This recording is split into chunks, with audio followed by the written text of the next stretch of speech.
한국이 해외 언론사의 아시아 허브로 거듭나고 있습니다.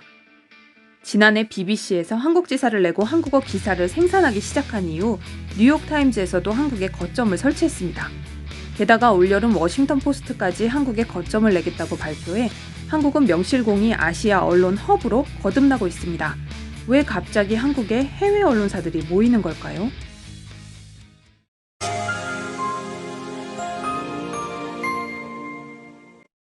가장 처음 물꼬를 튼 건 영국의 BBC입니다.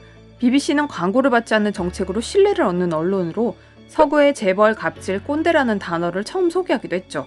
한국의 코로나 대응을 발빠르게 서구에 전달하며 상당한 인기를 얻기도 했습니다. BBC는 2017년 9월부터 한국어 방송을 시작하고 동시에 한국어 뉴스를 온라인에 기재하기 시작했습니다.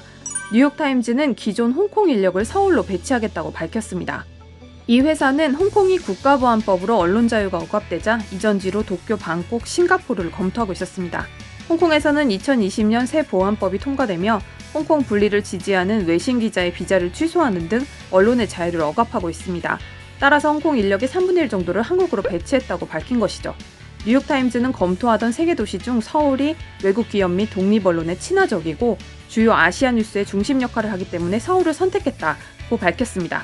즉 한국이 아시아에서 언론 자유도가 가장 높은 나라인 것이 높게 평가된 것으로 보입니다. 반면 한국의 언론 신뢰도는 가장 최하위, 외신이 들어와 자유롭게 활동하며 신뢰도가 낮은 한국 언론의 자리까지 뺏을 수 있는 기회까지 엿본 것입니다. 이렇게 뉴욕타임즈가 한국을 선택하자 가장 큰 경쟁사인 워싱턴 포스트도 곧이어 서울 거점 설립을 밝혔는데요.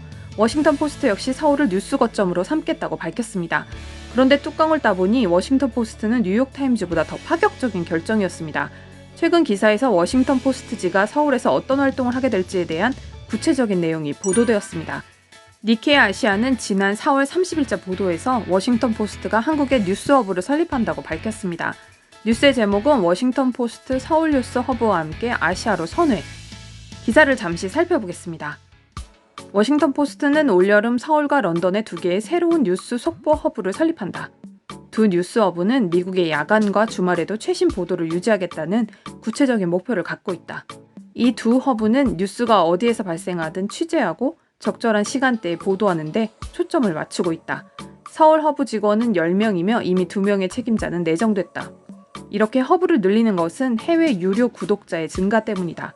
2020년 1월부터 2021년 1월까지 글로벌 유료 구독이 전년 동기 대비 80% 증가했고 300만 명 중 9%만 미국 이외의 호주, 캐나다, 영국과 같은 영어권 지역에 기반을 두고 있다.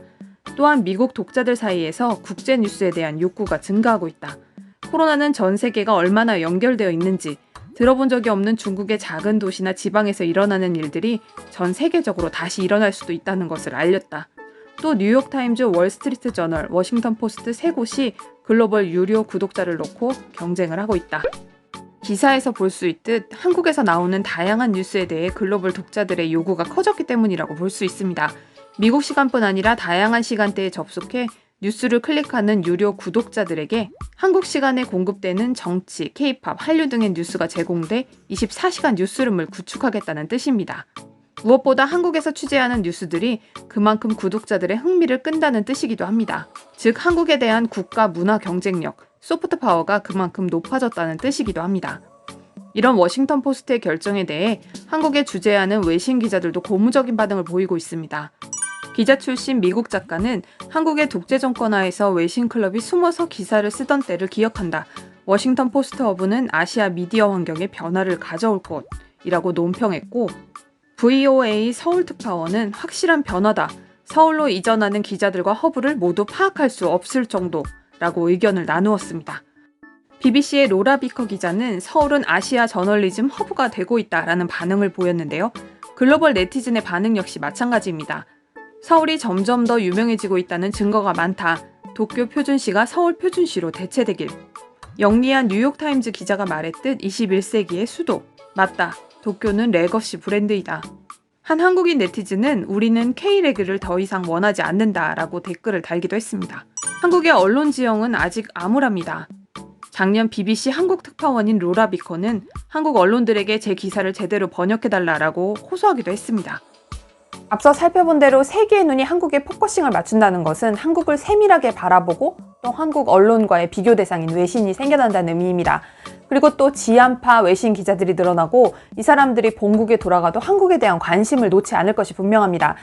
작년에 그 교도통신의 한국 특파원 출신 기자분과 식사를 나눌 기회가 있었는데요. 이분 아직까지도 한국에 호감이 굉장히 많고 한국을 잘 아는 지한파인데다가 일본에서 한국에 대해 호감이 있는 그런 기사들을 계속 쓰는 기자분이셨습니다. 이처럼 외신들이 한국의 거점을 만드는 건 단순히 한국을 바라보는 사업이 증가한다는 의미뿐만 아니라 지한파 기자들이 늘어나고 이에 따른 지적 자산이 증가한다는 의미이기도 합니다.